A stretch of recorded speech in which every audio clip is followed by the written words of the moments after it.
Hello, everybody, and welcome to Peaceful Anarchism on the Voluntary Virtues Network every Thursday at 1 p.m. You could also find me on theconsciousresistance.com and theseedsofliberty.com. So today we have Matthew Alexander.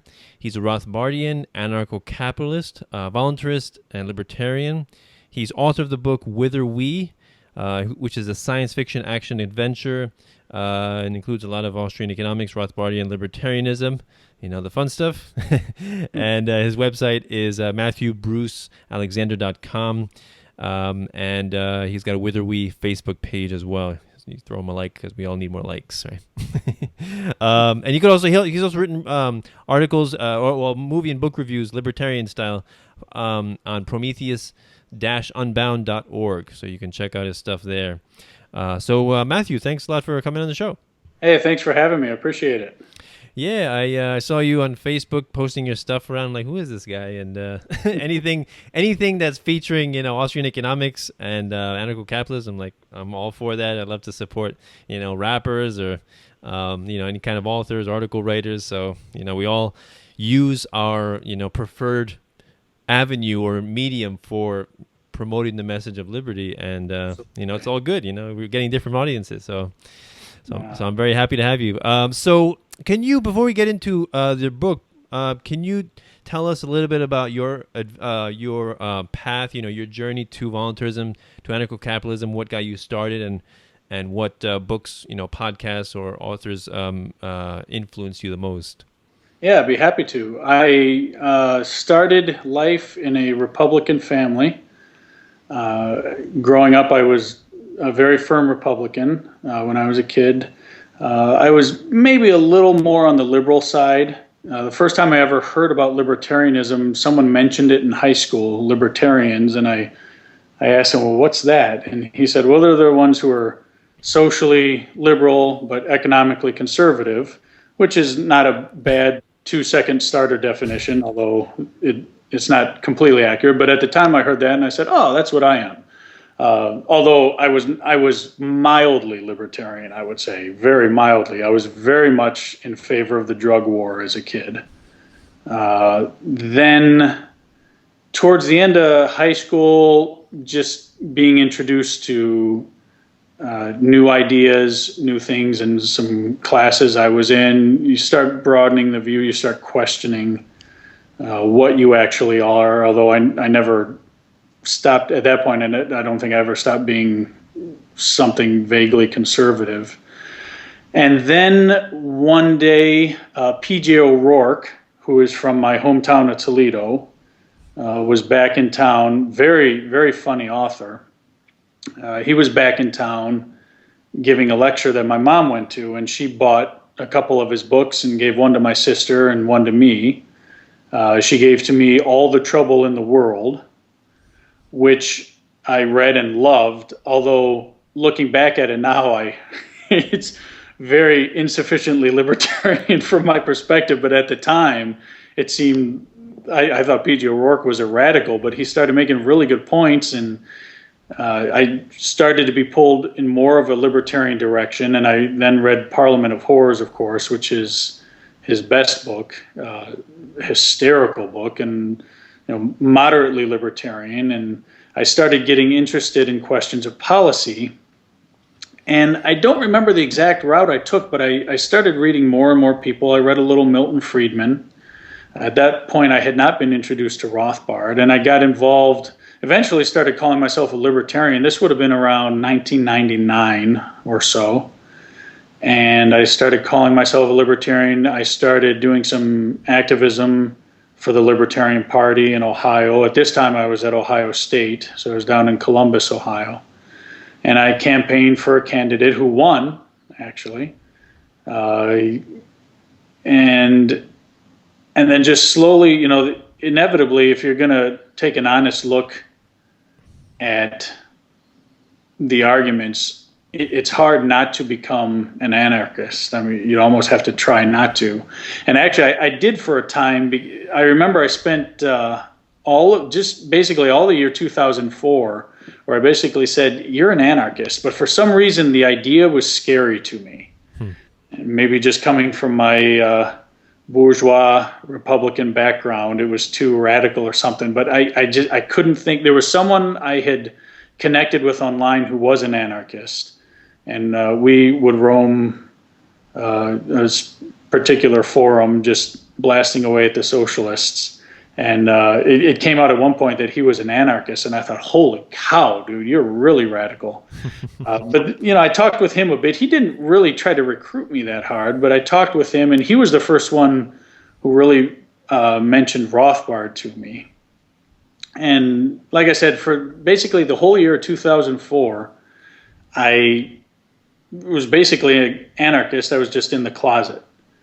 And I remember it was in January of 2005, I finally just came out and told my wife at the time, who I had turned into a libertarian, and I finally said, I'm an anarchist. There's no reason to have any government whatsoever, at least nothing that we call a government nowadays. When I talk to people about my views, they say, well, you're proposing a government, it's just a different style. And I say, okay, fine, it's a government, but nothing we call a government on this world resembles what I'm talking about. So I think it deserves a different term, but whatever. So I said I'm an anarchist, and that was also the time when I decided to write Whither We. I was always a reader growing up. I kind of sidetracked into cinema for a few years and wanted to do something with that, and maybe someday I still will, but I don't have the right temperament to put together an independent film project. 90% of that is asking people for money, and I hate asking people for money. So that wasn't going to happen, but I've got a great temperament to sit down and just write a script or write a book or whatever. And I had always wanted to be an author. In fact, I had written a few books as a kid, nothing that I would ever want anyone to read. It was good practice at any rate. Right. So I decided, well, I'm going to write a science fiction libertarian novel. And that was in January, and by about May of that year, I had done enough pre-planning, and I finally sat down, and 5 years later got it published. Wow, very nice. I find it amazing when we look back on our evolution, of our intellectual, development. We get influenced by these things that just happen to us. Books, or people say something, or like you said, you met somebody online, and it's really amazing how that happens. Like me doing this show. It's funny, people come up to me and like, this is so awesome. You just said something that just clicked, and it's like really, it's an amazing thing to have that happen to somebody, and and think that you were a part of it. It's an amazing. I was looking up Whither We on Google just to see who was talking about it one day, and this guy, I don't know who he was. He left a comment somewhere saying he was a libertarian. He said, although actually, I would call myself more of an anarchist now after reading Whither We. And nice. I thought, isn't that cool? My life has not been for naught. I mean, that was the best feeling in the world. Yeah, it's really amazing how we just content creators, like authors or article writers, or make a podcast, or like me doing these interviews. You just put content out there, and you don't know what would happen with it, where people would take it, how big you're gonna get, or people are going to ignore you completely. Hopefully they won't. But you really have no idea. It's a great, it's a magnificent process. That's great. That's an awesome story. Like for me, I came from more of a democratic household, but I didn't really care about politics. But I slowly got introduced to Anatomy of the State. Actually, first it was Creature from Jekyll Island. Edward G. Griffin, and then. So I did a lot of research in the precious metals and monetary system and Austrian economics, and then I got into more voluntarism, anarcho-capitalism through Stefan Molyneux because of the peaceful parenting. I got introduced to him through peaceful parenting and spanking, the anti-spanking stuff, and then that was my backdoor entrance into anarcho-capitalism and voluntarism. So I owe him a big debt of gratitude for that. But so about your book, I mean, I don't know how much detail you want to go into it, but how would you describe your book and what it's about? It's written in 3 parts. Part 1 is a rebellion against a tyrannical government, and I go into where the story gets into why government sucks, essentially. Part 2 is an attempt to demonstrate how there can be a better way, a voluntarist way. And then part 3 is a shorter part, and it wraps up ideas, and it was my attempt to universalize these Rothbardian ideas that I'd been playing with in the first 2 parts. Yeah. Cool. I mean, it happens about 800 years in the future on a different planet, a couple different planets it happens on. Yeah. Earth is talked about but never visited in the book. So far future story. Awesome. Yeah, it's such, I admire authors, especially ones who are, writing fiction. Like it's like you have to have such a creative mind, and then to create these characters and then interweave their stories and then have it come together at the end. And yeah, it's really... I got my strengths and my weak points. It's interesting reading other authors talk about their stuff and what they find easy and what they find hard, because a lot of times it's very different from me. There's some things like plot for me has always been easy. I've never had a problem fashioning a plot, making a plot work, but I have difficulties in other areas. So yeah, it's always interesting to read other authors and how they approach things too. So are there other like libertarian or anarcho-capitalist fiction writers that you have read? Yes, I have read a few. I haven't read Larkin Rose yet. I guess he's got a fiction piece out. A lot of people speak very highly of him, so I want to start reading his stuff at some point. There is a book I read, and I reviewed it for Prometheus Unbound, called The Shield That Fell from Heaven, which was a very pleasant surprise, because I thought the book was going to be crap. It was some small publisher, some first-time author, and he solicited a review from us, so of course we were happy to do it. And I read the book, and I was quite pleased with it. And it starts out as a historical novel and becomes more science fiction as they go. In fact, becomes very science fiction as they go, although in a plausible way that I accepted. It didn't jump the shark or anything like that. And then examines it takes a certain technology and it uses it to examine the very nature of government in a way that I found quite brilliant, very well written, a deliberate attempt to kind of capture a 19th century style, which is when the story takes place. So I thought that was a very good book, and I've kept in contact with the author. He was working on another one, last I heard. I expect it'll be out pretty soon. So there was that. I've read a few other things. That's the one that stands out to the most that I can think. Of course, there's Heinlein's "The Moon is a Harsh Mistress," which comes within a hair's breadth of being anarcho-capitalist, I think, which was good. Although I don't think that's Heinlein's best book. I think he had some other stuff that was better, but it's good. I enjoyed that. And of course, there's Atlas Shrugged, which isn't anarcho-capitalist, but it's a kissing cousin.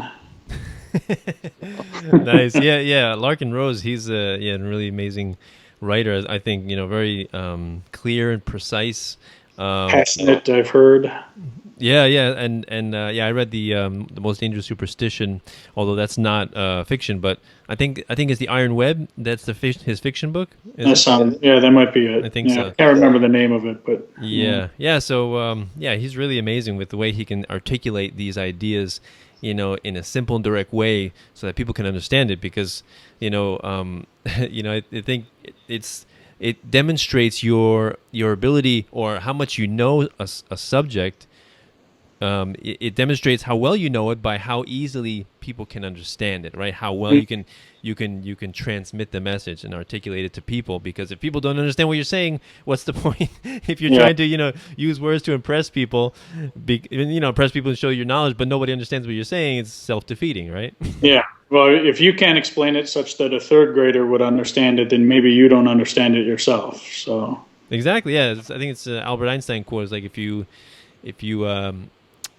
can't explain simply, then you don't know it well enough. Yeah. Right, and I always fall back on that because I think it's so true, and that's one of the criticisms I think some people have of voluntarism is like, that's utopian, that's idealistic, it'll never happen. Yeah. It's too no, oh yeah, no, this is Just like ending slavery, right? right. This is the one I get. It's you're oversimplifying things. I'm like, that's the idea. You want to simplify. You want to complicate things. Is that just like a scientist? You and your simple, elegant theories. I don't even. I'm not even sure. I mean that phrase almost has no meaning the way it's used. It's when they've run into something that they can't rebut. Mm-hmm. It's very new to them. They're still struggling with it, but they don't want to say, well, that's an interesting point. Let me think about that. They still just want to argue and not accept it. So you get that's utopian, or that's just ideology, or you're oversimplifying things. And you're right. And there's always my favorite. I say, well, we're not going to argue about whether it could work because there are societies that have used it. And I talk about the Old West in the U.S. or Ireland for a couple thousand years, and point out how anarcho-capitalism of a somewhat Rothbardian flavor was used, and they say, well, okay, but it's a modern industrial economy now, and then I ask, okay, so what is it about the modern industrial economy that would make this system not work when it worked before? And of course, I've never gotten an answer then they usually change the topic. And then when I insist on asking the question 7 or 8 more times, they finally get pissed off and go away. But yeah, you're oversimplifying, you're overgeneralizing, you're a utopian. Basically, I think what they all boil down to is, what you said. Like, I don't know, but I don't want to say I don't want to admit I don't know. Yeah, I hit a brick wall, but I'm gonna just lash out and throw an ad hominem. It's oversimplified. Which, of course, is a charge that could be leveled at democracy, too. Oh, yeah, we'll all just get together and vote and pick our leaders, and they'll lead us. I think you're oversimplifying. I mean, that charge could be leveled at anything. I mean, right. It's basically saying, well, you got me, but I ain't going to admit it. Yeah, and the way I look at it is that, when you expect the government to take care of your problems, that's essentially being a lazy, that's lazy morality, basically, because you're not taking the responsibility on yourself. What would I do in this situation? How would I deal with the poor? How would I deal with sick people around me? It's always, the answer is always the government will take care of it. If we just get the perfect person in power to enact the perfect amount of laws to create the perfect amount of violence in society, utopia will be reached. Right? The right amount and the right kind of violence will get it taken care of. Yeah. So it's I encountered that a lot, and I mean, at that point you got to back down, because at that point they're like the wall went up, and they're just not going to accept anything you say, regardless of how logical or rational. Yeah.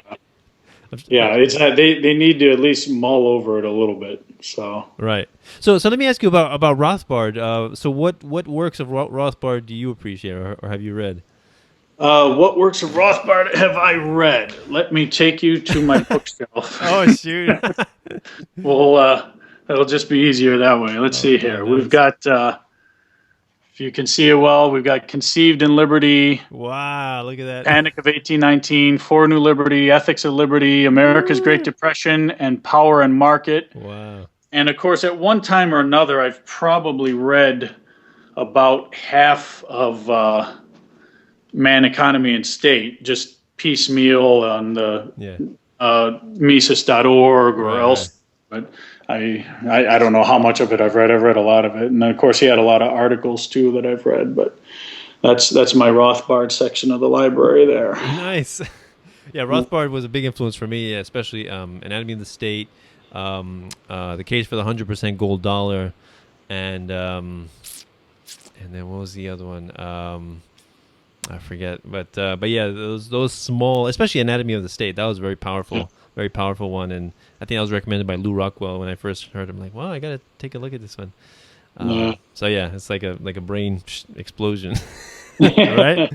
Yeah. So, I mean, there's a connection that he just said. And sometimes you read things and you just say, yes, that exactly. Right. Yeah. Couldn't have said it better. That's exactly it. And Yeah. I felt a lot of that. I don't consider myself an objectivist, but I felt a lot of that reading Atlas Shrugged, Yeah. which I read. I read that before I was an anarchist, but I remember just thinking, "Holy cow! She actually wrote that in a novel that people read." I just couldn't believe it. I heard that Atlas Shrugged is like the second best selling book aside from the Bible. Yeah, I've read that. Now I just read that quotations from Chairman Mao was. So I don't know what to believe, but which I definitely like one more than the other. Right. But, I have heard that. I don't know whether or not it's true. It does seem to be generally accepted that the Bible is number one, but Yep. I mean Atlas Shrugged still sells millions each year. Wow. Over half a century after it came out. So Right. it hit, well, it was what, 57? So almost 58 years. So, Wow. yeah, I mean, it struck a chord somewhere. I just, with a book being that popular, I would like the ideals to be a little more popular than they were, as well as Ron Paul did. He didn't do nearly as well, obviously, as some of us would have liked. I mean, there's an audience out there for those ideas, and it made people very passionate. But we don't live in a libertarian society. That much is very clear. Yeah. So, I mean, we've got to raise our children to be libertarians. We've got to convince our spouses to be libertarians. I say, if just pick one person a decade and just go to work on them. And if every libertarian can convert one person per decade, and then their kids, I mean, it's the only way to get our utopian society is enough people have to be convinced that it'll work. I mean, I think we need libertarian schools. That would be the best way. I think we need to teach kids libertarianism like Catholics are taught Catholicism in Catholic schools. I think we need libertarian schools. There's a certain type of intellectual person that you're going to be able to connect with. I think a lot of people, though, if they don't get it in their childhood, they're just never going to accept it. And I think we need a critical mass of people, which, I don't know, 10%, 20%, whatever it has to be, who are really dedicated to libertarianism, and considering that 70% of the rest of the population is just interested in the ball game and what the Kardashians are doing. I mean, those are the people that they just need to be civilized. They're not interested in policy and politics, and never will be. But we need a bigger group of people dedicated to liberty. And people always ask me, well, how do you do it? How do you enact a revolution? And I say, I don't know that any more than I know how to run the market. It'll happen on its own. People are dedicated to the cause. I don't have to worry about how. It'll happen. I don't have to worry about that anymore, and I have to worry about how I get a cow in Nebraska to be a hamburger in New York. It'll happen. If people are free to do it and want to do it. Right. Just need people who want liberty, and we don't have enough. The trends are good in the last 10 years, I'd say. I mean, I think definitely we're trending up. We're a bigger presence than we were, but we've gone from microscopic to kind of sort of noticeable. We have a long way to go. Yeah, one thing I like about voluntarism is it's more a philosophy of the means, right? You know, how do you achieve something? You know, what do you do? Not the end. Like you know, laws are like, you know, this law will be enacted, so we have $15 minimum wage. That's the end, right? But what happens in the intervening time? Who gets affected and who gets harmed? They don't really care about that. Yeah. You know? So that's what voluntarism. It's about the mean. Like you just said, you know, who cares how it will be, how it will happen, how the hamburger gets eaten, or how the revolution happens. I mean, I think of it more of, it's like you know, you affect people's ideas and, you know, thoughts, and those are really powerful. Like that's what really creates real change. So that's what really we're trying to do. Where the way what's his name, Bill Buford put it, we're philosophically terraforming the planet one obedient serf at a time. yeah, it's one of my favorite lines of his, is that, you know, yeah, so if you can, like you said, you know, just be patient and just you know, the other thing is try to make this philosophy so attractive. It's like, you know, I don't think we'll get far if we're just disparaging and belittling every single other philosophy, whereas we just have to say, you know, this the way, living like this and believing these things makes me happy, Yeah. and it's a philosophy of peace, of love and compassion, true compassion, not like welfare state, I'll steal your money and give it to this person compassion. That's not compassion. But there's true compassion. So it's really a philosophy of love, the way I look at it. And I think once we can communicate that to people, then it's irresistible that they're going to want to embody that as well. Yeah, absolutely. And that raises another important point that I've started hitting a little more often, is there seems to be a divide among libertarians between the libertarians who want to watch the world burn and the libertarians who want the social order to at least be stable and work as well as possible until, and I am definitely in the latter category. Especially with all we know about how the brain works and how when your emotion gets going, it totally cuts off your neocortex and you don't think logically when you're emotional. I think we need peace and stability is the best way to sell the libertarian message. I don't want to see, I want to see the American empire collapse, but I don't want to see some violent, tumultuous period of collapse because Adolf Hitler's come out of that sort of thing. Yeah, definitely. And you can't appeal to people when they're scared. You can't appeal to people when they're angry. You've got to get them. I want the system to be stable enough so that people can at least consider alternatives. Because whenever anything goes wrong, the market gets blamed. And if society collapses because of the government, people will say, look at how much we need government. This is proof that we need government. As soon as the government fails, it becomes proof that we need government. And that's what I don't want to see. So I don't fall into that, let's gum up the works and destroy the system in a big ball of fire. Right. And if I get picked for a jury, I'm not going to... I'm not going to vote guilty unless it's some type of violent crime. Even a thief, I don't think should spend time in jail. I think he needs to pay restitution. Even violent crimes, I think jail is usually, almost always, the wrong way to go about things. There are some people who need to be removed from civil society, but so in that sense, I'm not going to help if the cops come to me and ask, did you see that guy running by with a marijuana? Where'd he go? I'm not helping. Right. I'm not going to do that sort of thing. But at the same time, if there is a murderer, I want the police to catch him. I want the court system to work as well as it possibly could, because I think the best message, the best conditions to sell our message is when people are not scared when things are working, because otherwise the market's going to get blamed and people are going to be scared, angry, and they're not going to listen.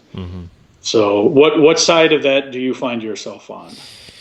I think I'm in agreement with you as well. There's a couple ways I look at this. One of them is this cartoon where you see these mob of people pulling down a statue of a dictator, and then underneath the ground another statue is coming up. Right? It's the revolving dictator, right? So yeah, you're right. Violent revolutions elicit violent dictatorships to rule them, right? And the problem is because you're not appealing to people's ideas, their philosophy. They're not understanding it philosophically, what freedom is, right? So the idea is like government is not the buildings, it's not the people in the uniforms, it's not, really the tanks or the weapons or anything like that, or the IRS. That's not really what government is. Those are real things and they exist, really. But what gives those power and legitimacy is the people believing that they have the power and the legitimacy. Exactly. Right? So the real source of the power is in the minds of the people. They give those legitimacy. And so if we don't affect the minds of the people, then you can burn all that, destroy all that, and they're going to create it again. That's an excellent point. In fact, I get into that in Witherwee a little bit with my main character when he's been detained and he's waiting what he thinks is going to be an execution. And he decides, well, I'm going out in a blaze of glory. He reflects on how many criminals, once they're detained and handcuffed, they go meekly into their cell or into the execution chamber because authority has been demonstrated over them. But he says authority is mine to give. You may have power over me, but you don't have authority unless I choose to give it to you, and I don't recognize the legitimacy of your authority. And that's where it is. I love the cartoon about the people don't know their own strength. Right. It's a bunch of people standing on one end of a plank while a politician stands on the other end overhanging a cliff. Right. I like that. Walk off the plank. Yeah. Just walk off the plank. You give him the authority, and you're exactly right. And Witherby deals with that a little bit, and we've just got to convince people that the state is not legitimate. Yeah, and the other way is Stefan Molyneux put it pretty greatly when he said, if we live in, let's say a church religion dominated society, and you murder all the priests, you will kind of de facto create an atheist environment, but not really, because as long as the people believe in God, they're gonna appoint new priests, right? They'll ordain new ones. They're right? gonna replace them. So you're not affecting the mind of the people. That's really the source. That's the root, right? And Henry David Thoreau, right? There's a thousand hacking at the branches, and only one hacking at the root.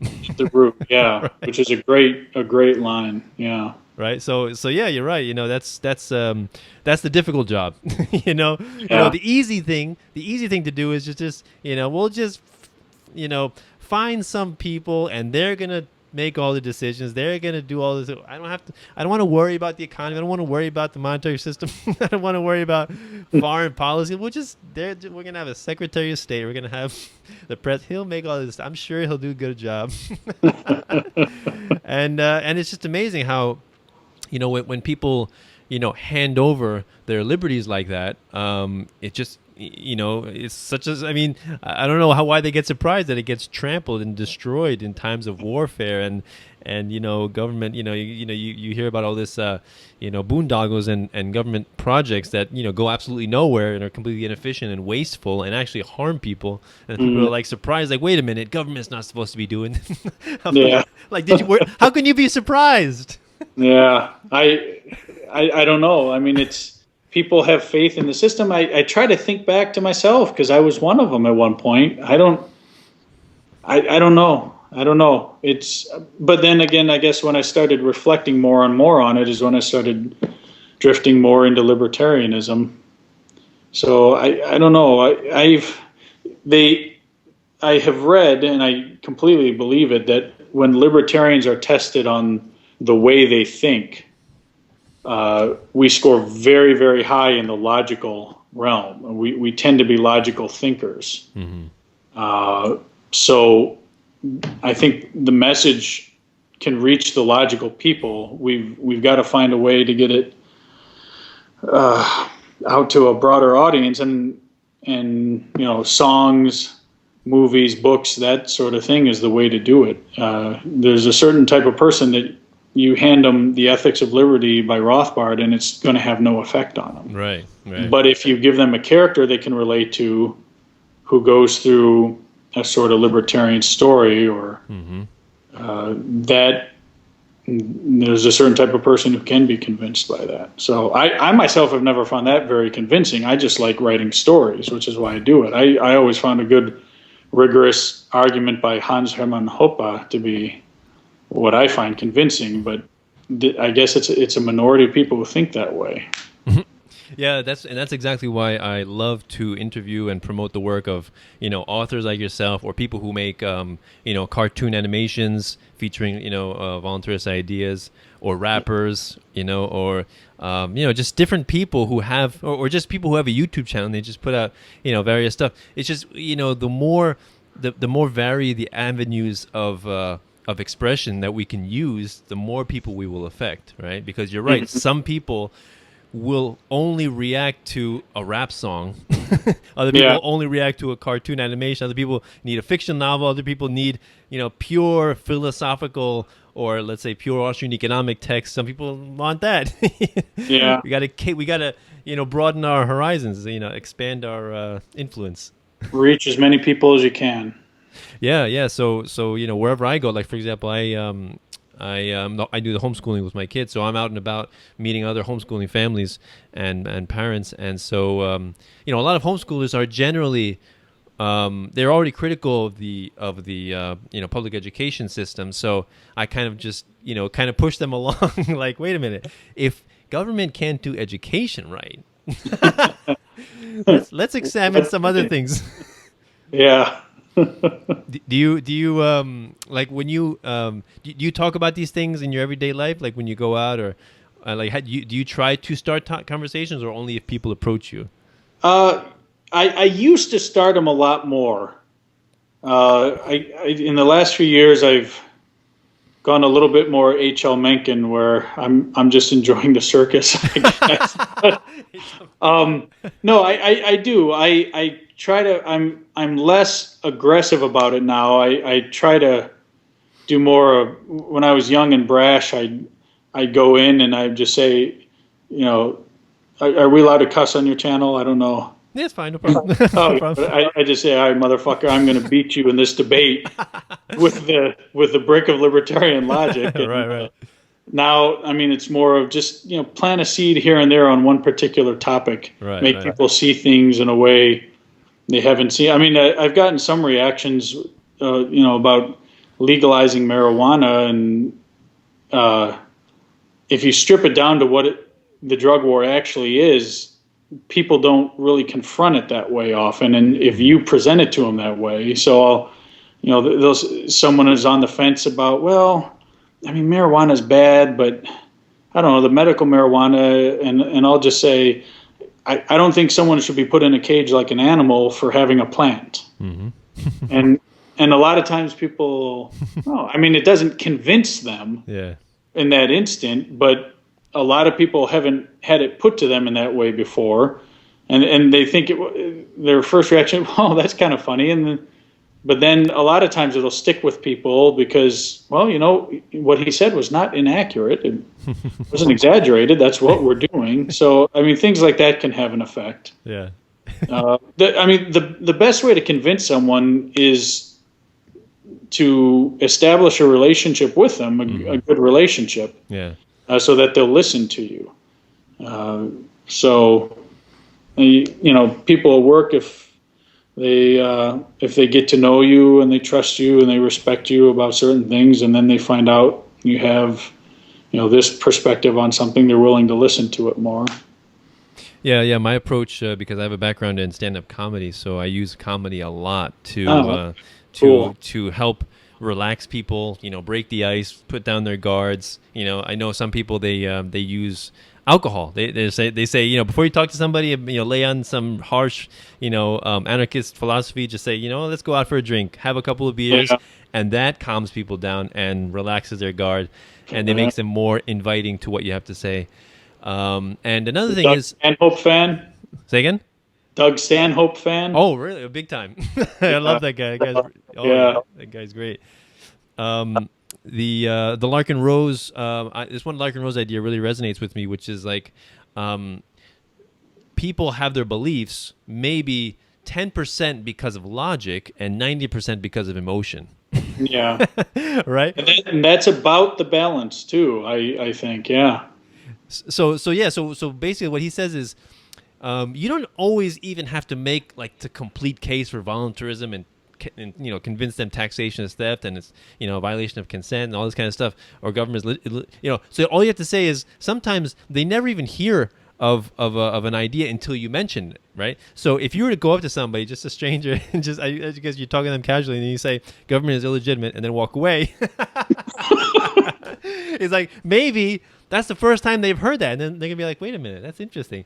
Okay, so if it's the first time, they might not accept it. But then, what if it's the second or the third time? Because some people are of the mentality that if they hear something enough, they're gonna be like, you know what, you're not the first person to say that, and then they're gonna be more likely to believe it, and they might assume it just for that reason. Yeah. Oh, and sometimes it's not even a conscious process. Sometimes it's just once they're accustomed and it's no longer strange, right. They can grapple with it. Right. They don't like new ideas or things they haven't heard before, but it's not even at a conscious level. If they just get used to hearing it. It's like Einstein's relativity.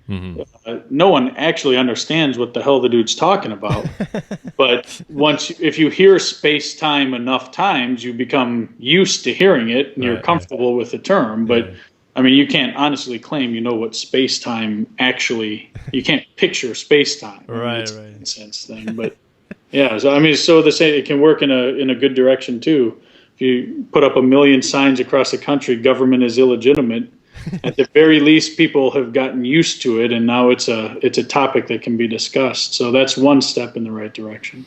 Yeah. And one of my friends, he made the analogy that the mind is like a man on an elephant, right? And that the man is the logical part of your mind, the elephant is the emotional part of your mind, reptilian, primitive, limbic system type. And you can appeal all you want to the man, and the man can believe you. But the emotion, so you could tell the man go left, and he'll understand and everything. But then the elephant's going to go right because it doesn't care. Yeah, that is true. Right. So we have to learn to understand the elephant. Basically, how do we appeal to the elephant? That raises the topic of why I think science fiction can be so successful for libertarians, because it takes you away from your biases and your prejudices. And let you approach something that you're not yet emotional about. So, whether I put 800 years in the future on a different planet, because there was no one there who had any opinion about the political parties on the planet they're on. There's no one there who had preconceptions about this group of people or whatever. Whereas if you come here and you start talking about Republicans and Democrats and you put things in familiar settings, then you have to deal with the familiar prejudices. So science fiction can get around that, and that can be very useful for libertarians. Yeah, that kind of reminds me. Actually, now I also have a interest, like when I was in high school and early part of college, I was reading a lot of theoretical physics, cosmology, astronomy, like writers like Michio Kaku. And Carl Sagan and Stephen Hawking, those kind of writers. Have you read any Michio Kaku? I have read, yes, I've read a little bit of him. I've read Carl Sagan and Hawking. Yeah. I totally reject orthodox physics. Oh, yeah? So I reject their perspective. Oh, really? Which is kind of an interesting story in itself. Can you explain that? Yeah, sure. I mean, it's part of what my next book is about. Oh, okay. It's going to be called The Preferred Observer. And it's also science fiction, not a sequel to Whither We. It's also libertarian, but this time the theme is more about why people believe what they believe, and how seeing is not believing so much as believing is seeing. We tend to see what we already believe, because I look around and I see things that are just very popular, accepted without question, and yet, in my opinion, disconfirming proof is easily accessible if you're interested in it. And it's a topic that kind of fascinated me, and I started writing this novel that was going to kind of explore those themes a little bit in a sort of suspense sci-fi thriller. And I had, and of course I was going to blame everything bad on the government because I'm a good libertarian. And I don't know if you've heard of the electric universe. No, is that a book? It is a new paradigm in science. Very heterodox, fringe. It would be called pseudoscience by orthodox people, although they're wrong. And I had heard of the electric universe, kind of looked into it a little bit, read what I thought was a very devastating critique, and just kind of dismissed it. And so I was going to use the electric universe as a paradigm which had taken hold of science. And it was going to have been done through, government bureaucracy imposing standards and that kind of stuff. And I was going to explain how this obviously wrong viewpoint came to dominate. And I remember I got to chapter 19, and then I finally said, okay, I need to research this a little deeper, because I at least want to be fair to it. So I need to research this a little deeper so I at least know what I'm talking about. So I started researching it, and it won me over when I went deeper into it. I am now an advocate of the electric universe for 100 million different reasons. I could talk about that for 12 hours. But so anyway, I had to go back and change my book. So, don't you hate the electric universe was going to be the little guy being suppressed by big science. So anyway, that I was already at that point pretty sure that the Big Bang was crap. I did not reject Einstein at that point. I did reject the Big Bang, but now I finding the electric universe was a very similar experience to finding libertarianism and Austrian economics. Suddenly, I could see things with clarity that I didn't see before. Can you explain a little bit the electric universe? Yeah, more than happy to. The basic view of orthodox science, to be as fair to it as I can be, is a view of neutral bodies in space that are disconnected and interact gravitationally. Would you say that's a fair appraisal of the orthodox view of physics and cosmology? Sounds about right. Okay.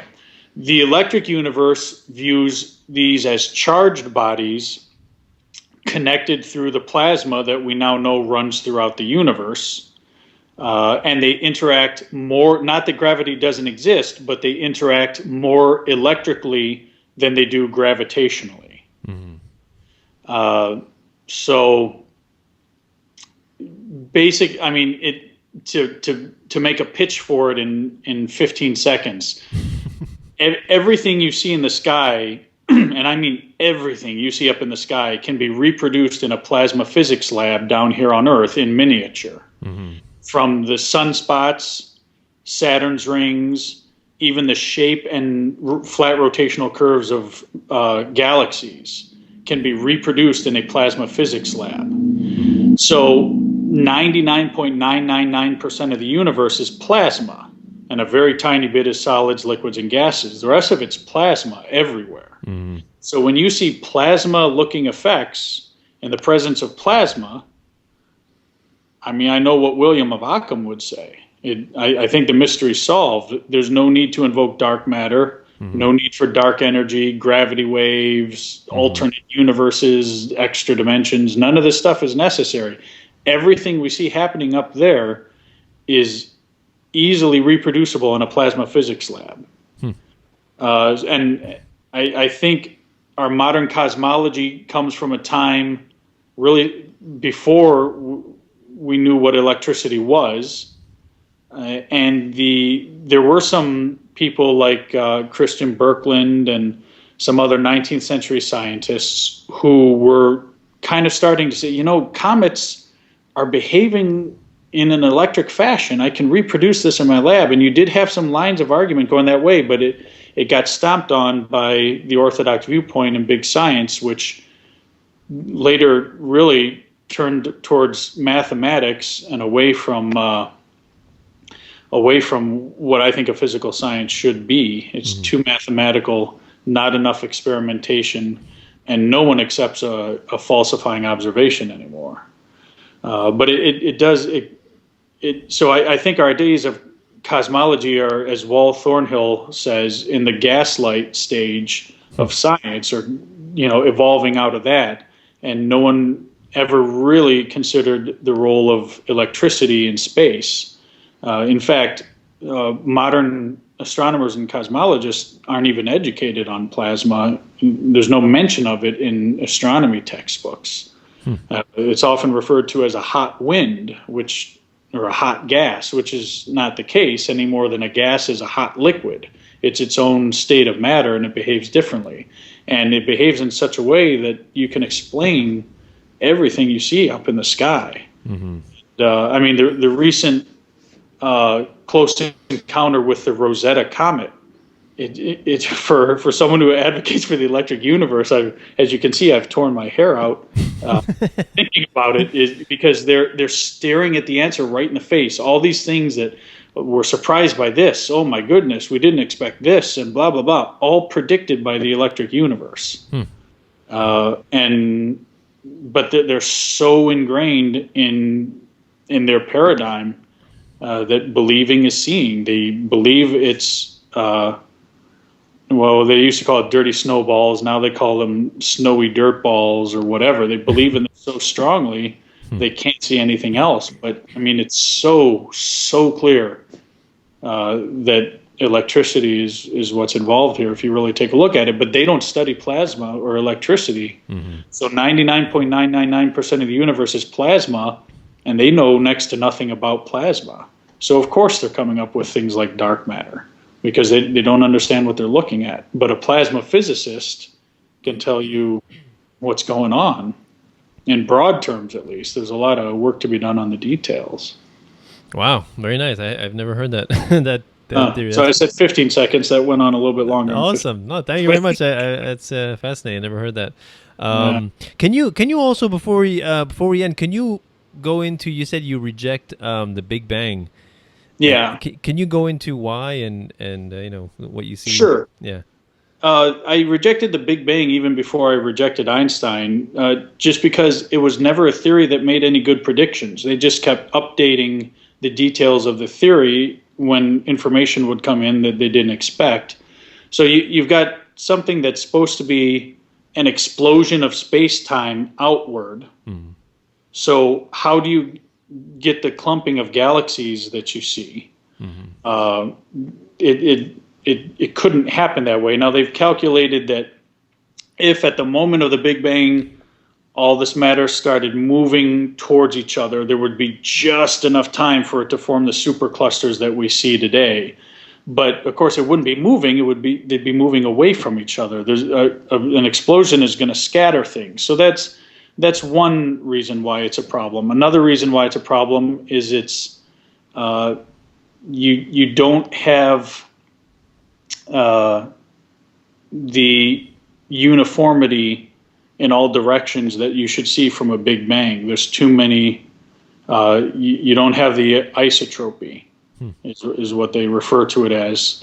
I mean, there's a one point in time where I had a whole list of things I could go through, but I mean, the Big Bang, I came to see very quick. Also, the predictions of the temperature of the interstellar medium were wrong. The people who predicted the temperature pretty closely were the ones who believed in a steady state universe.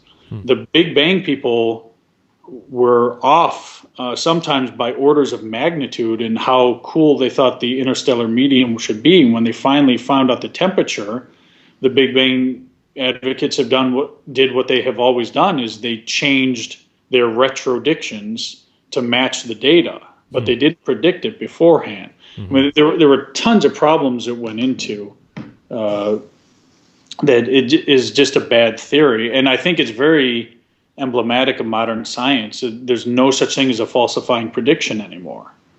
There was a comet, I forget, it might have been linear, I forget which comet it was, but there was a comet that broke apart, exploded essentially. And they were surprised when it exploded when it did, but they took spectrographic analyses of the comet, which had exploded, so presumably we're looking at its innards, and they found no water. It's as dry as a bone. Okay, the theory's done, guys.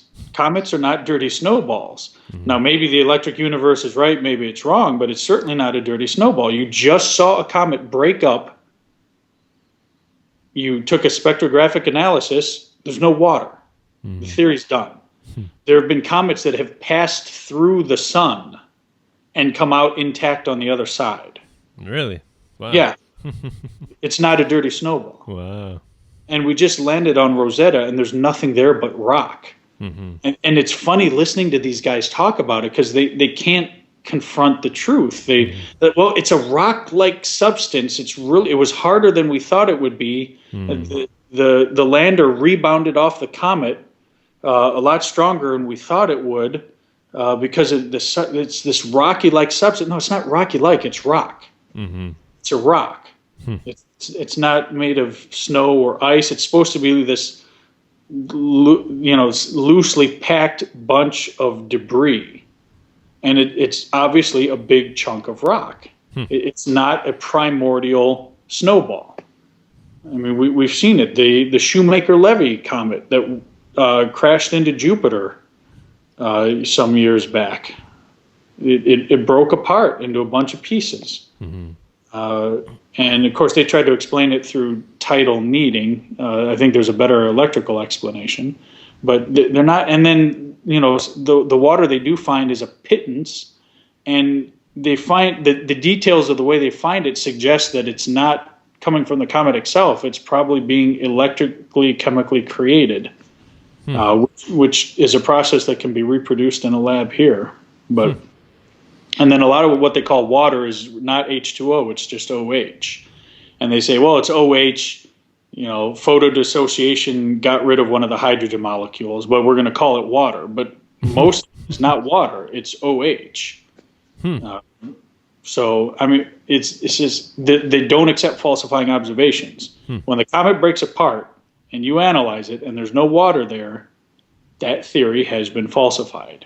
I mean, if that doesn't falsify the theory, I don't know what would. Wow, So, cool, fascinating. Yeah. So real quick, which so I assume Michio, Stephen Hawking, and Carl Sagan, you would consider them orthodox? Yes. Right, completely. Although I have a lot of respect for Carl Sagan, but yeah, he's an orthodox. He's definitely in the Einsteinian orthodox tradition. Yeah. So can you name some unorthodox scientists or physicists or? Well, I'll say Christian Birkeland, simply, even though the orthodoxy claims him now, for a long time, he was ridiculed. He was the one who said, I think Earth's aurora are due to ions coming from the sun. And he was ridiculed right up to the point where they sent a satellite up there and said, oh, he was right. So now he's embraced in the mainstream, but he was originally one of those. There's a man by the name of Bruce was his last name. I think Charles Bruce. He was an astronomer who also had studied as an electrical engineer.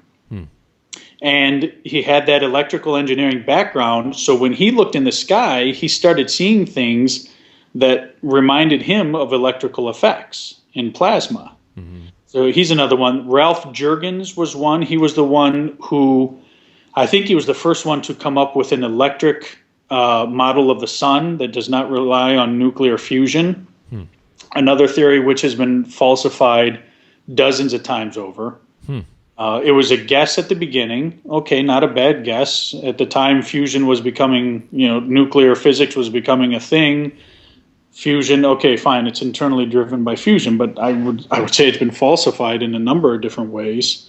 Ralph Jurgens developed a model where the sun is an anode, which is a positive end in a system, and then the heliopause is the cathode.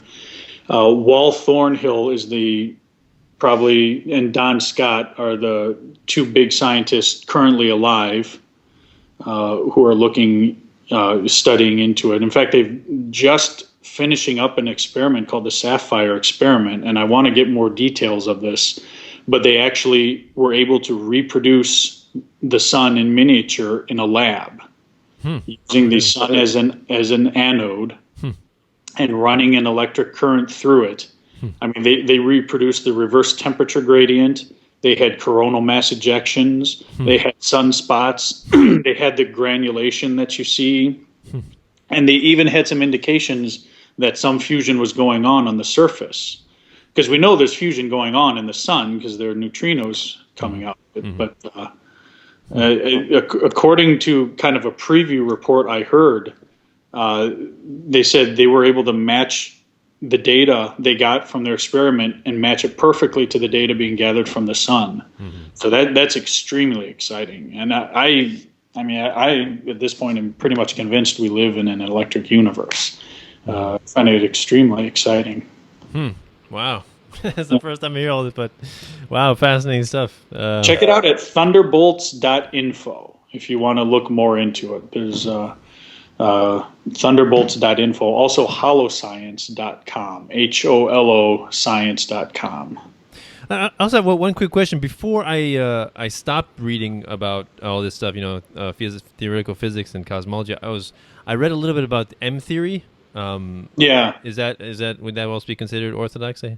Yeah, well, or superstring theory. Yes, the string theory has a number of detractors. Okay. I mean, yeah, it's within the orthodox tradition, but at this point, I would say that it's not dogmatic. Like, I think Einstein, the nuclear fusion model of the sun, the impact theory of craters, things like that are pretty dogmatic. Mm-hmm. String theory's got a lot of orthodox physicists and astrophysicists and such who really criticize it. Now, some have gone so far as to say it's not even a theory.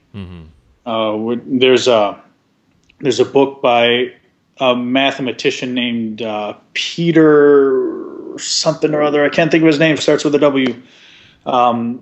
He had a book called Not Even Wrong, which Wolfgang Pauli was famously said about some theory. He said it's so bad it's not even wrong.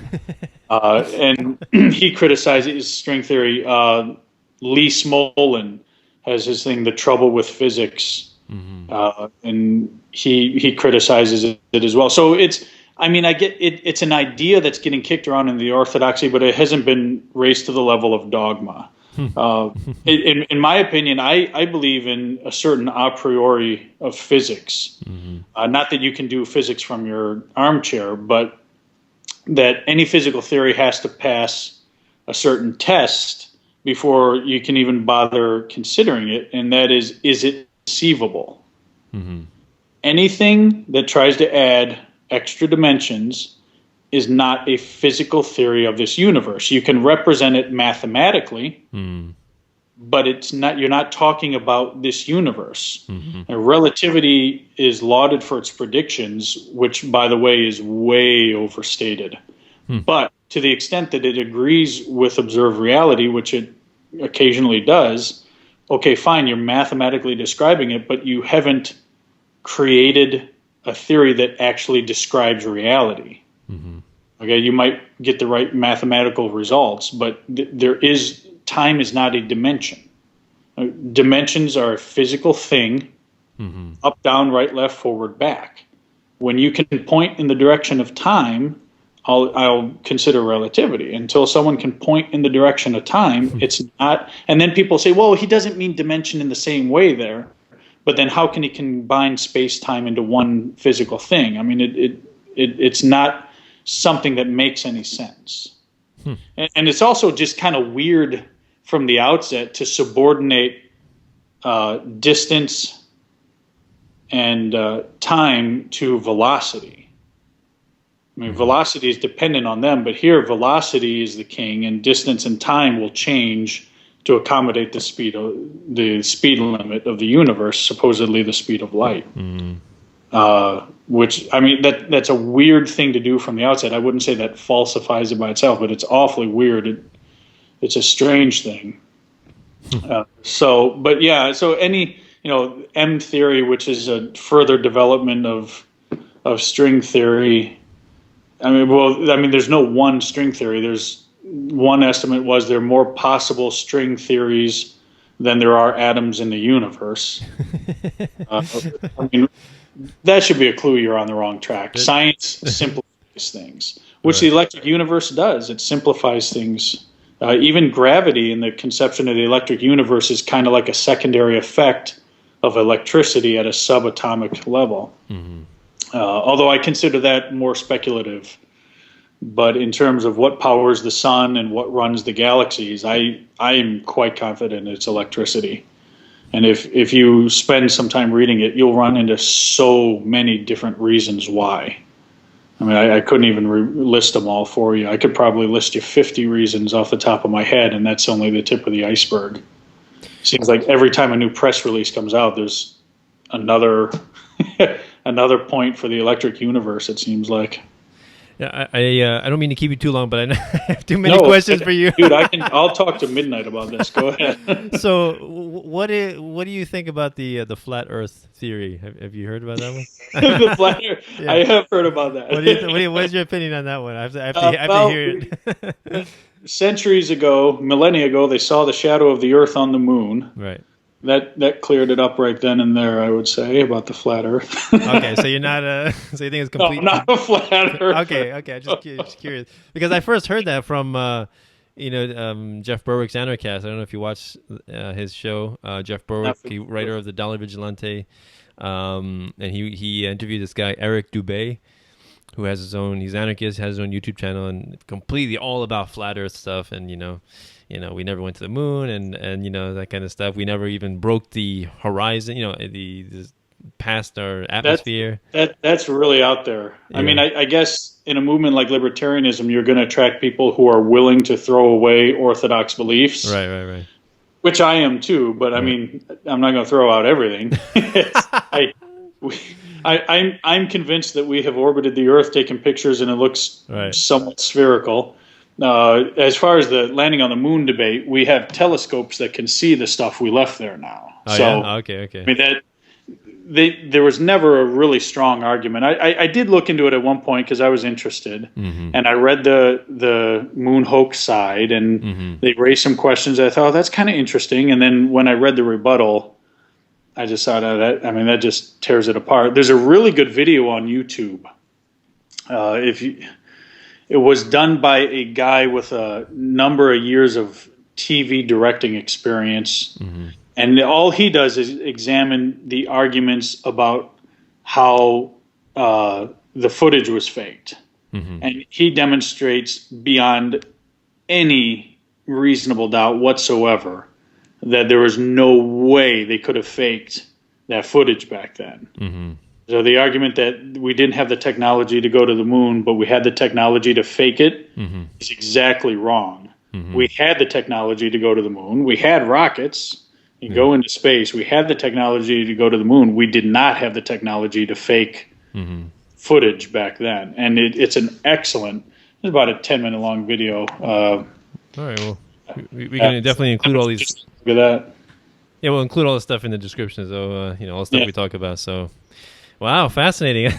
I didn't know you were so interested in that, but that's cool. That's awesome. I guess I left off thinking that I knew physics, it's done. Now I'm on to volunteers. I guess there's much more down the rabbit hole you can go with that one too, right? Well, check out the electric universe. It's fascinating stuff. How much time do we have? Go ahead. Okay. Part of the most interesting part of the electric universe, in my opinion, which the part that I at first scoffed at when I was first introduced to it, but now I find it fascinating, is the human element. Because there seems to have been some type of electrical disequilibrium in the solar system within human memory that humans witnessed. And the reason we believe that is because you get some stories from all over the globe that have points of agreement that you just would not expect unless they were all seeing the same thing. For instance, there's something called the squatting man. And it's a stick figure who seems to be standing in kind of a pose similar to what refs will do when someone scored a touchdown, with his legs kind of mirroring the arms going up like that. Right. But there are two dots floating out in space by the hips. And it's just, it's an interesting little figure. But what's really fascinating about it is it's about anywhere from 5,000 to 10,000 years old, I think. They're not sure exactly how old they are, but somewhere around 10,000 years old. But you find this figure in Spain, in Armenia, in Egypt, in United Arab Emirates, in China, in Australia, in South America, in Arizona and New Mexico. 10,000 years ago, people all over the world were painting the same figure. Now, regardless of where you're coming from, that needs an explanation. Because that's not, if it were just circles, it'd be one thing. But this is a very specific figure with two dots outside its hips. Well, it turns out that is one of the shapes that plasma instabilities will make. And it has this kind of tube-like shape for the body, and then these other tubes at 90 degrees angle will kind of curve upwards and start to look like those arms and legs. And there's also a ring, a torus of charged particles that goes around the middle section. And if you're looking through it, the thickest parts you look through are through the edges. And those are the parts that are going to show up in a translucent figure. And that explains the 2 dots at the hips. So, everyone around the world is painting this shape. It's got to be something they saw in the sky. I mean, 10,000 years ago, these people were not trading from Chile all the way to China. Right. And everyone is right. And another thing about them is I think all the figures are on south-facing walls. Excuse me, with one exception. Mm-hmm. And of course, these plasma instabilities will form over the poles of a spinning object. And so now Wall Thornhill has an explanation for exactly what this cosmic traffic accident was, or whatever that happened in the solar system, which I find fascinating. I've read other people look at the same evidence and come up with a different story. I'm not ready to go one way or the other about who's right and who's wrong, but clearly there was some type of electrical upset in the solar system within human memory that we saw. There's a reason why cultures all over the world used to call Saturn the sun. There's a reason why cultures all over the world refer to Venus as a comet. I mean, the Greeks, the Romans, the Egyptians, all these people, their old word for the sun was Saturn, or whatever their word was. There's these points of agreement between the different cultures. In the Bible, they talk about the Battle of Jericho. I think it was when the sun stopped moving across the sky for however many days. Mm-hmm. Well, there's a tradition on the other side of the world in South America where the sun disappeared for several days and didn't come back. So there's things like this. You've obviously, you got to be careful with this kind of stuff. But when you start to see the same things repeated in cultures all over the planet, and you start seeing the same symbol, like the sun with tire spokes, or bull horns with like a moon or some body in the middle of these bull horns that looks like a crescent moon on its side, or so, you see these symbols all over the planet. You got to think it's something they were all seeing. And the electric universe explanation is they were looking at a sky that was just very different from the one we have now. Why did so many people refer to Mars as some sort of scarred figure? Like, I think the Iroquois said he was scarred in his thigh. Other people said called him Scarface, things like that. And, of course, there's that great Valles Marineris on Mars that looks like a scar and was very clearly not created by water.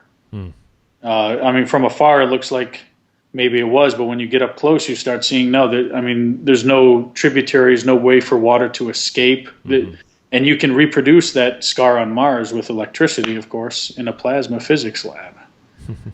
That kind of stuff. So, I mean, it's really fascinating. I haven't even gotten the tip of the iceberg out here. There's so much to it, but it's one of the most exciting things. It makes science so much fun, I think. Cool. And all this look for a unifying theory, which, you got about 100 years and you can't get a unifying theory. That's a sign that you're on the wrong track. But if you can reduce things to electricity to explain it, it's simpler, and I think William of Ockham would approve. All right. I mean, isn't that what Albert Einstein was after, though? The grand unified theory? Well, he wasn't after the grand unified theory. He came up with a theory of gravity. Oh, okay. And then, of course, there's quantum mechanics, which was about everything else, and the two just won't fit with each other. Okay. In simple terms, that's it. There's the famous Michelson-Morley experiment, which attempted to find the ether and was reported as a null result, like there is no ether, although that is actually incorrect. They didn't get a null result. They just got a much smaller effect than they thought they would. And then Dayton Miller spent his whole career reproducing the Michelson-Morley experiment and finding an ether. But there was an attempt by a couple guys like Lorentz and Fitzgerald to explain how he got this null result and there could still be an ether. And one of the things they hit upon was length contraction. So that was an idea Einstein picked up on and incorporated in his theory, although what he did was just get rid of the ether. But of course, what was the, not Faraday, starts with an M. The 19th century scientist worked with electricity. I can't think of his name. I'm so bad with names. But anyway, his equations didn't work without an ether. But Einstein just blithely got rid of it. Although later on in life, he said it was a mistake, and he got roundly criticized for trying to bring the ether back. But wow. so Einstein was, now he said at the time he was not aware of the Michelson-Morley experiment. Mm-hmm. He was just working on some other ideas that had happened. People credit him with length contraction and E equals mc squared. Mm-hmm. Most of the stuff in his special and general relativity theories, as in all things, was borrowing on work other people were doing. So he was just kind of going in that tradition. Mm-hmm. It's like people say that Tesla invented the radio. What Tesla actually did was put the finishing touches on a long line of work from other individuals who each contributed something. And so Einstein was doing the same thing.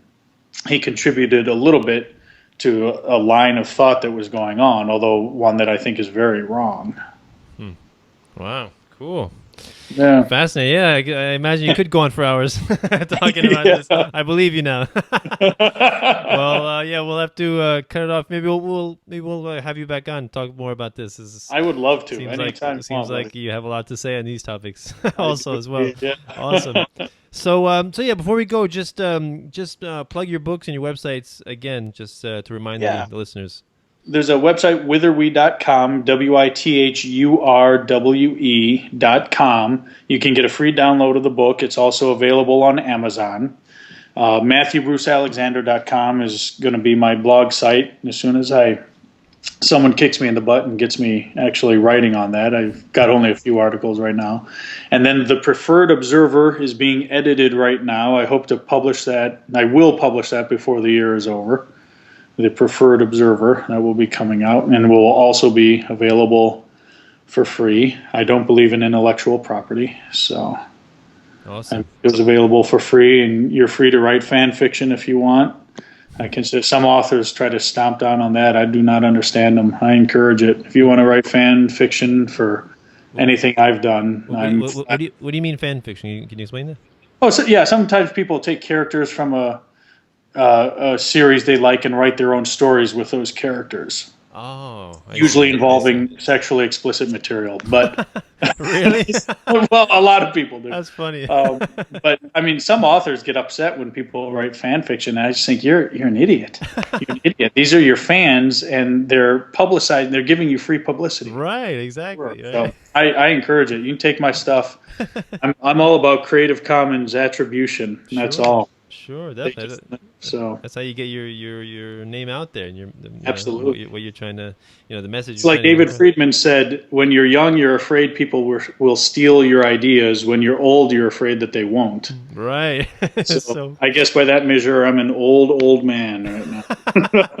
Awesome. Or we're just ahead of the curve, I guess. Yeah, or that's it. I'm ahead of Awesome. Very good. Cool conversation. Glad we did this. So if anyone wants to donate to me, you can do so through PayPal or Bitcoin. And you can also check out the Patreon link I have in the description. We all do this out of the passion of our hearts, but in the end, time is money, or in this case, time is family. So too. Yeah. So any donation, any help, help out Matthew here, help me out. It's only going to increase the likelihood people will see, the ideas of liberty, of Austrian economics, of anarcho-capitalism. So it can only be for good, right? So awesome. Excellent. Thank you very much, Matthew, for coming on. Really enjoyed it. Oh, I appreciate you having me. I had a great time. Yeah, definitely do it again. So this is Peaceful Anarchism on the Voluntary Virtues Network, and theseedsofliberty.com and theconsciousresistance.com. Wishing everyone have a wonderful day. Take care. Bye.